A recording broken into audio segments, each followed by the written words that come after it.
Welcome to Tech Leveler. I'm Lee, and in this quick video I'm going to show you how to delete channels on the radio from the Nokia 105. So head over to the menu and then come to the radio and let's turn on the radio.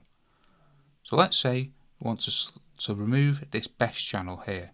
You can go to the options and then you can come down to channels. So and then you can see this best here. You want to select delete. It'll ask you delete channel and you want to press OK again, and this channel will be deleted.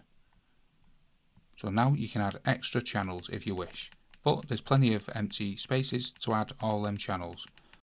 But that is how to delete Nokia 105 radio channels.